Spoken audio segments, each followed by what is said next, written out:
Hi folks, this is video number 85 and the title is Serving a Warrant.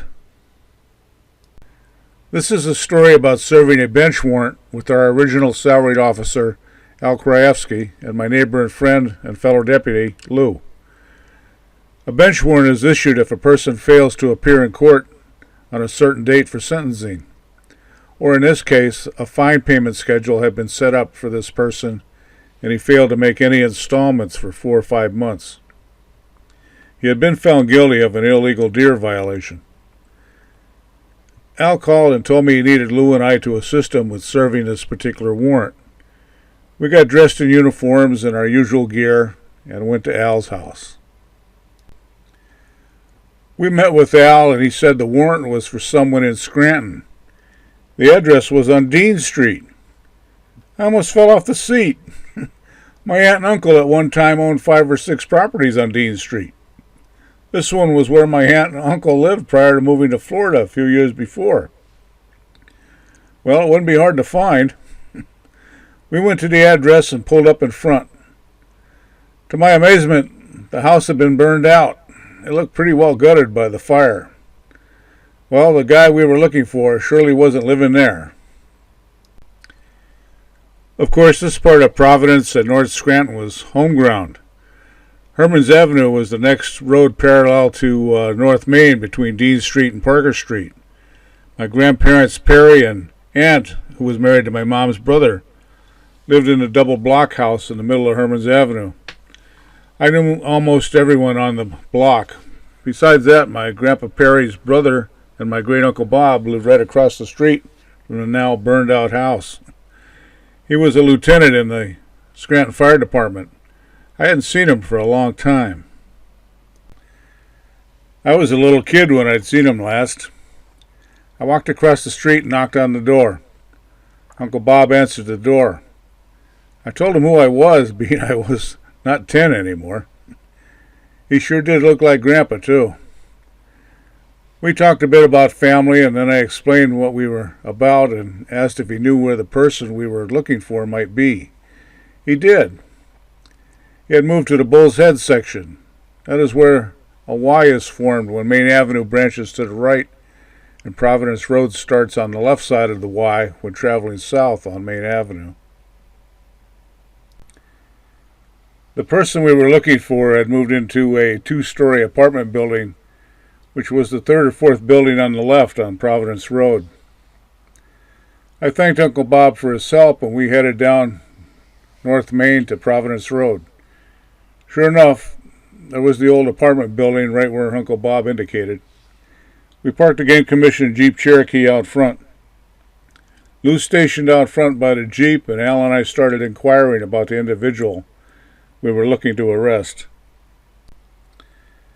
We had made a few inquiries when we heard Lou call for Al and I to come back out to the Jeep. When we walked out of the building, we saw Lou with another guy. This guy had walked up to Lou on the sidewalk and asked if somebody had hit a dog or something. Not real smart on his part. He was the guy we were looking for. Al showed him the warrant, and we placed him under arrest and put on handcuffs and placed him in the Jeep. The warrant had been issued by the magistrate in Factoryville. Since it was after normal business hours, the magistrate had to come back into the office from home. He wasn't too happy about that. Of course, if we found him right off, we may have made it back in time, but it didn't work out that way. The defendant wasn't helping himself much. He got mouthy with the judge. The judge told him that since it was after hours, that he could be remanded to the county jail until Monday morning to have his hearing. The defendant changed his attitude. It didn't help much. At this time, we were still working under the 1937 game laws that called for a day in jail for every $1 owed in fines. The fine for an illegal deer then was $100, and the recodification in 1984, the fine went to $500. So this guy would have normally been sentenced to 100 days, but there had been a state Supreme Court ruling that made this level of violation punishable by a time frame not to exceed 30 days.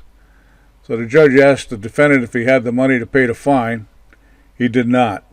so he got sentenced to 30 days in the Wyoming County Jail. Now as I write this, the new Wyoming County Jail is 30 years old.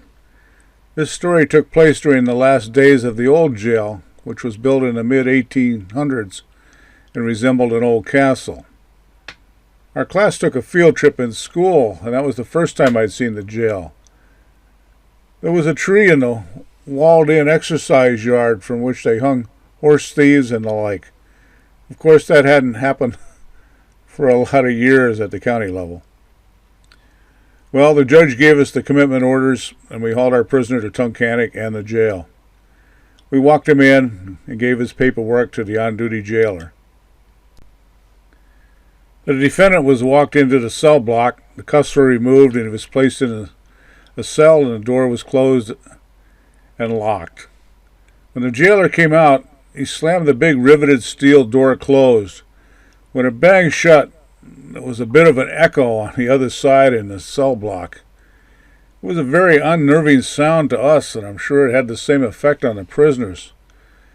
As it turned out, it didn't take long for our jailbird to come up with the money. His girlfriend showed up first thing Monday morning to get him out. That old door definitely had a psychological effect for sure. This was the first time I had put anyone in jail as a game protector. I hadn't done anything like that since I was an MP some 9 years before.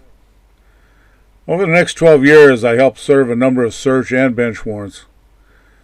There was one fellow from over in the Lake Winola vicinity that took us about 2 years to track down.